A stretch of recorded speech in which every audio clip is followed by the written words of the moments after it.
Bridgetown is the capital and largest city in Barbados. It was established in 1628 by the English, and it was originally called Indian Bridge because of an old Amerindian bridge they found here, and later it was called St. Michael's Town and eventually Bridgetown.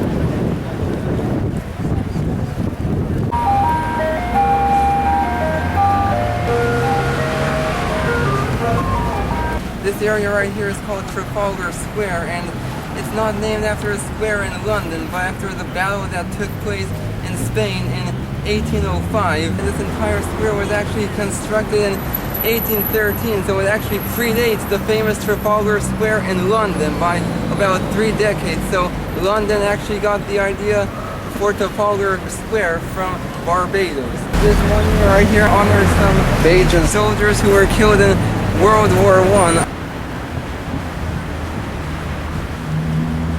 Right here is a statue of Lord Horatio Nelson. He was a member of the British military. He was actually killed in the Battle of Trafalgar. The statue was erected in 1813. These beautiful buildings behind me may look like some sort of church or cathedral, but it's actually the Belgian Parliament, and the Parliament of Barbados is actually the third oldest in the entire Commonwealth. It was established in 1639 after a battle took place between the Royalists and the Roundheads, who wanted independence from Cromwell's England, and that battle took place in present-day Oistins, where we were yesterday. But the buildings themselves are actually much newer. They were built between 1870 and 1874, and inside is actually a museum. Now, before the construction of these buildings, the Parliament was actually held in a small tavern in another part of town.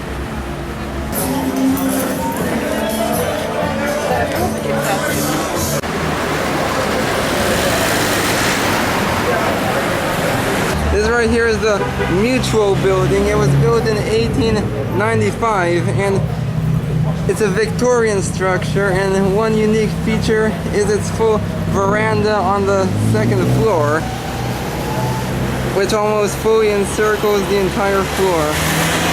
And it may look like some sort of fancy hotel or maybe even a cathedral, but throughout history, the entire time of its construction, it's only housed businesses, so it's really just worth seeing for the architecture. This is the Israel Synagogue, the third oldest synagogue in the Western Hemisphere. It was built in 1654 by Jews who came from Recife, Brazil to escape the Portuguese Inquisition. And the synagogue was rebuilt in 1833 after it was destroyed by a hurricane 2 years earlier.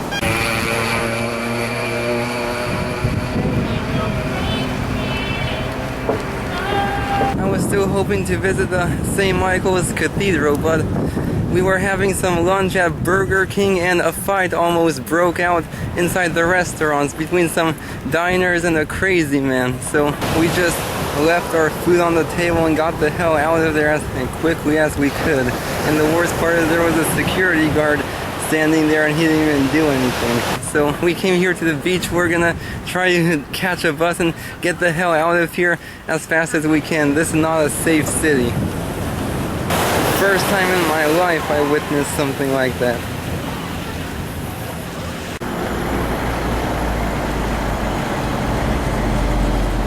I'm in Holetown on the west coast of the island, and this place is really famous because this was the first permanent European settlement on the island. The Portuguese and Spanish were actually on the island earlier, and although they did claim it, they never actually settled here. The English were the first people to settle here. The name of the captain who landed here was Captain John Powell, and his ship was the Olive Blossom, and he first landed here in 1625.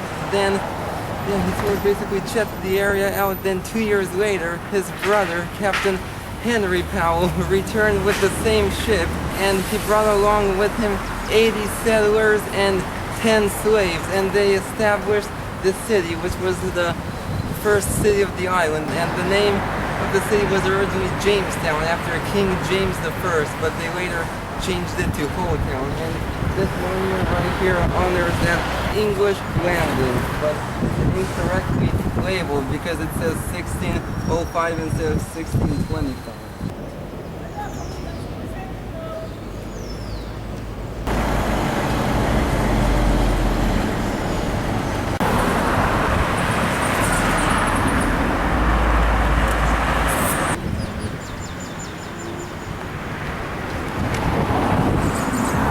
This beautiful building behind me actually isn't very old, but it is a nice one. It's the Holetown Methodist Church, and it was built in 1912 in sort of a Gothic style.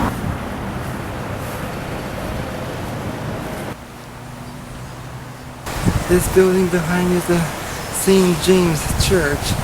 It's the oldest church in Barbados. The original church was built in 1628 by the British settlers, a year after they settled here on the island, but the original wooden church was destroyed in 1675 by a hurricane and had to be rebuilt in the 1690s. Throughout history, the church hasn't only suffered through one hurricane, but through several hurricanes. This current church was actually built in 1874. What's really amazing about this church is how old its bell is. The original church bell actually dates back to 1696, so it actually predates the famous American Liberty Bell by 56 years. And it predates London's famous Big Ben by 162. But it's actually made by the same company who made both the Liberty Bell and Big Ben. This is Settlers Beach, and this may very well be the beach that the Powell brothers landed on in the 1620s. As interesting as the history of Holetown is, the reason that the majority of tourists come is for its main attraction, which is the snorkeling at the Folkstone Marine Park. It's an artificial reef ecosystem that was created in 1978 with the sinking of a Greek freighter, the Stavronikita, and it was designated a marine reserve in 1981, and today it's one of the island's top snorkeling spots, so I'm gonna head down there and check it out. Hopefully we'll see some cool creatures. Have a look at this. Right in front of us we have a school of Caribbean blue tang, also known as blue doctorfish. It's one of the most abundant fish species in the Caribbean, and despite their name, their colors can range anywhere from light blue to almost black. Pretty neat. Let's see what else we can find. That colorful fish right there is a princess parrotfish. Parrotfish are an important part of the tropical marine ecosystem. Their main food source are actually coral polyps, and when it doesn't digest, it passes through its body as sand. This contributes greatly to the creation of beaches and even small islands. A really amazing fish, the parrotfish. Right down there we have some branching coral, more commonly known as finger coral. I don't understand one thing when I try to listen to a dub song. I tried and I tried and I tried and I tried and I know that's something wrong. Every time the DJ decide to play, one hand go up in the air. Everybody chanting, doing the bogle, oh what an atmosphere. But all I hear, that beautiful fish right there is a spotted trunkfish. It can be found throughout the Pacific and Indian Oceans as well as the Western Atlantic. When touched, the fish secretes a toxin from its skin, but it's only dangerous if ingested. A really neat animal, the spotted trunkfish. I met this other snorkeler from Canada. He's showing me some stuff down there.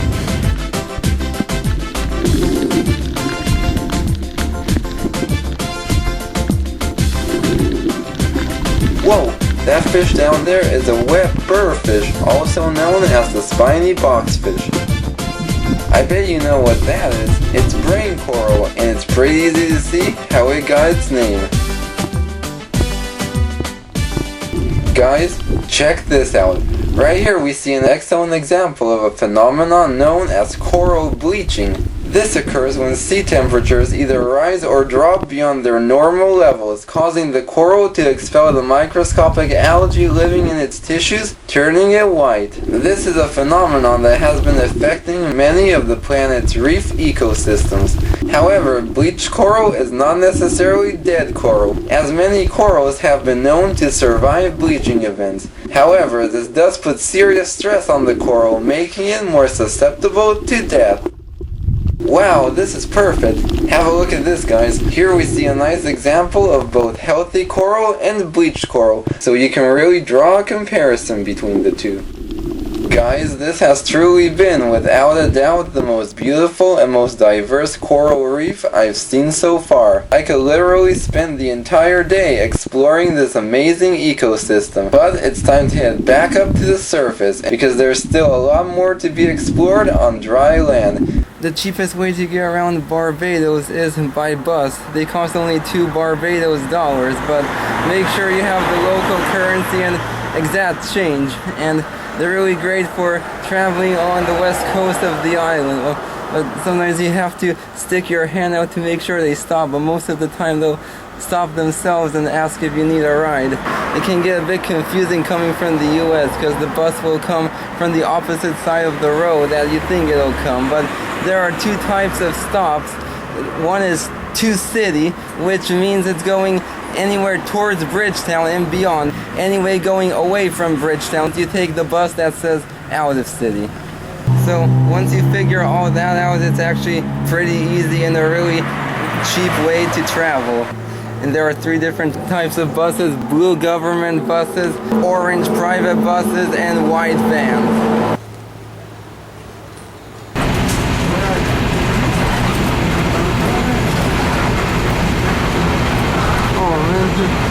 What's going on over here? Oh, big Folkstone and Oistins. Ah.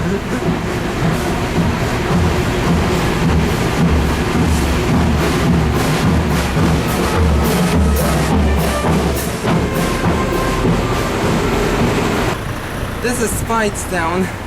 Today it's the second largest city in Barbados, but the town was actually established in 1630, and it's named after William Speight, who was a wealthy merchant and politician who owned land in this area. And during the time of its establishment, it was actually the biggest port city in Barbados, and it actually has the nickname Little Bristol because of its strong trade connections with Bristol, England. Believe it or not, Speightstown has an important connection to Charleston, South Carolina. In the late 1600s, many indigo, tobacco, and cotton planters left Speightstown along with their slaves and settled in what is today Charleston, and played a huge role in the establishment of the city. In fact, the architectural style and layout of Speightstown was used as the basis for the construction of Charleston. So if it wasn't for Speightstown, one of America's most beautiful cities might look very different. Behind me is the Arlington houses, which are the main attraction of Speightstown. And it was originally a mansion that was built in 1750, but today it houses the Barbadian Heritage Museum. The other towns we've visited on this trip so far were sort of developed for tourists, but this is sort of our first real example of a real authentic Bajan town. Behind me is the St. Peter's Anglican Church, and it was built sometime in the 1600s, and it only had to be rebuilt twice, once in the 1600s and again in 1837, and both times it was because it was destroyed by a hurricane.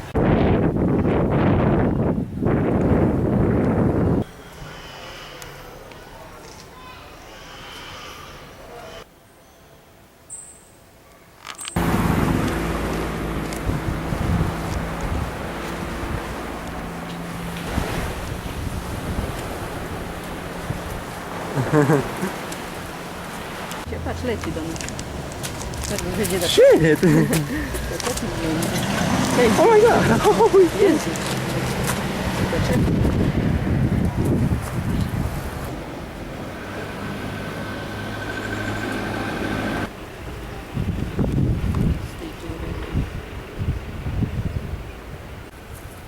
Zaraz ci zabierze aparat. Oh shit!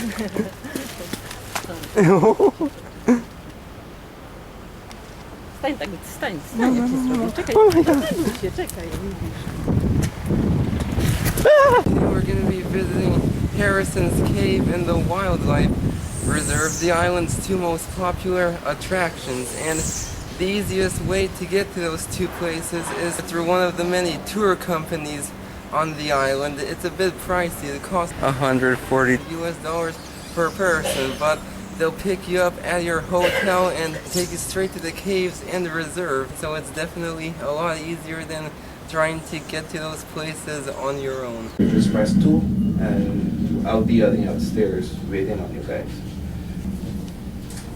Discovered in 1795 by an English doctor, Harrison's Cave is the only cave of its kind in the entire Eastern Caribbean. The cave is named after Thomas Harrison, who owned the land on which it was discovered. Several attempts to explore the cave were made in the 18th and 19th centuries to no avail, and the cave remained virtually forgotten for nearly a century, until it was rediscovered and mapped in 1974 by Danish engineer and spelunker Ole Sorensen. The cave officially opened to the public in 1981, and today is the island's most visited attraction, with several tours operating daily. Most visitors choose to explore the cave from the comforts of its electric tram, but the more adventurous travelers can opt for the 4-hour eco tour, where a guide will take you on foot through the undeveloped parts of the cave, but make sure you book in advance.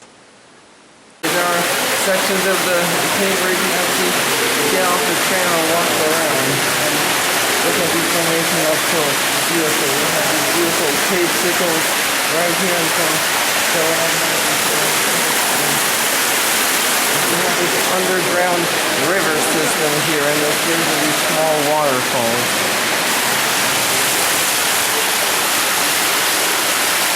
This is the only cave of this magnitude in the entire Eastern Caribbean, so this is something really unique. There's no other cave like this in the Eastern Caribbean. To our left we have one of the prestigious churches on the island, the St. Andrew's Parish Church.